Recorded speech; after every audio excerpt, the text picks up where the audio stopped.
Hi everyone, welcome to another episode of Raw Radiant Health, and I'm Natasha, and thank you so much for joining me. So today I want to talk about making friends with your food. The reason why I want to talk about this is because, I see this everywhere, and it's not only within the raw food movement, but I see it also like in mainstream diets, in everything, that people are constantly categorizing their food, right? And it's either good food or bad food, healthy food, evil food, slimming food, fattening food. It's always categorized. It's either good or bad, right? And what I notice a lot from working with people with their diets and from, myself always trying to improve my diet, that what I notice is that this sort of outlook of like good and bad, it gets brought into a raw food diet. And I'm really concerned with this because people start saying like, don't eat the nuts, or cut down on the fruit, or all sorts of stuff, right? And people start limiting a very limited diet already, okay? And they start limiting it even more. And they start cutting out foods, and entire food groups, right? And I understand that if someone has an allergy, or if they're dealing with like a serious illness, and it is, of course, maybe in their best interest to be limiting certain foods that are detrimental to their health. That is understandable.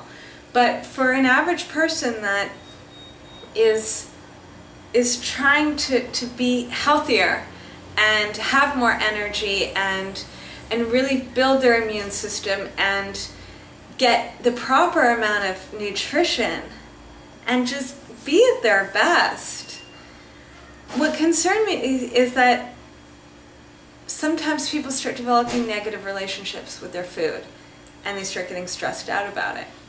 And I think the first thing I want to point out is that like raw foods, any foods, whether it's a fruit, whether it's a nut, whether it's a seed, whether it's a head of broccoli, okay?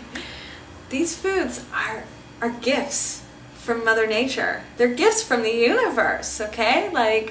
And they're everywhere, and they're there to support life. And we're interacting with that every day. And if we approach our food with love and appreciation and feeling good and feeling happy and excitement, then as we're eating that food, we're bringing in all those great feelings as well. And that affects how we interact with life, how we interact with our friends, with our lovers, with our family, like our relationship with ourselves and what we're putting into ourselves. It then trickles out to everything around you.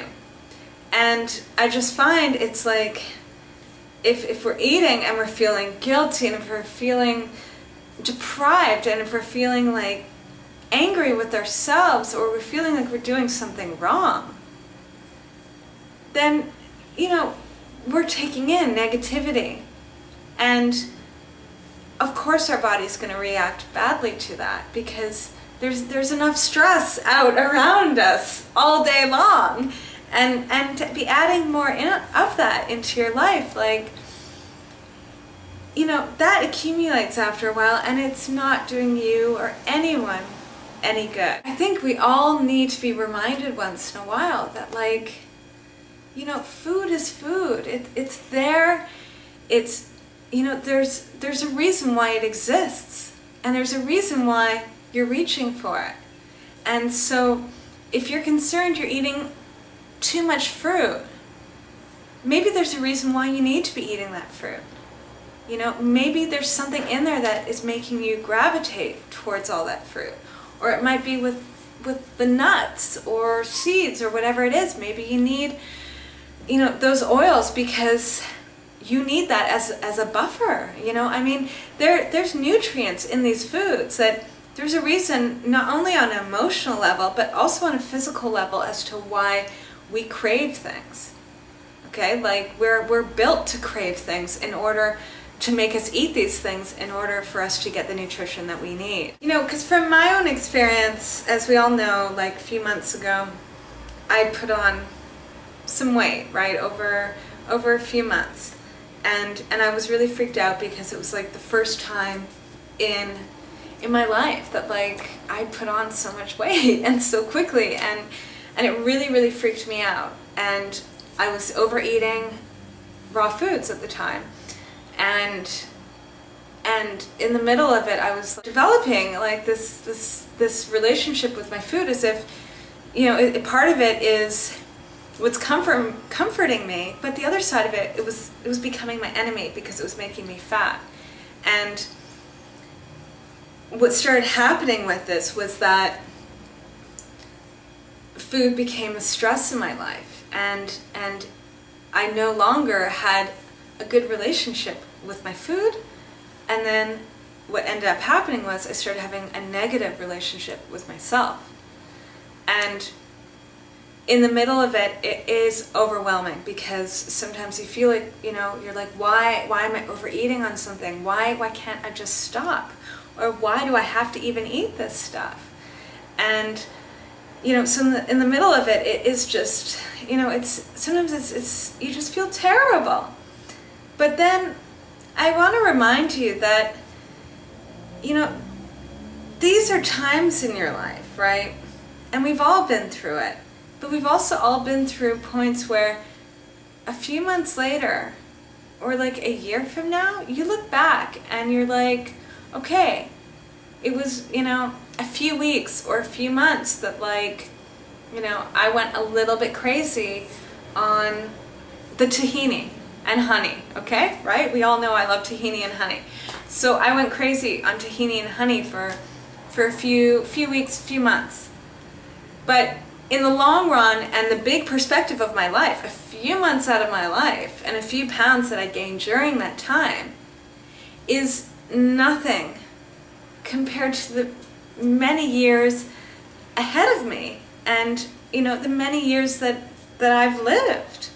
And so I want to remind you that sometimes, like, when you're in the middle of, like, you know, this inner battle with yourself about what you just ate, is it worth it?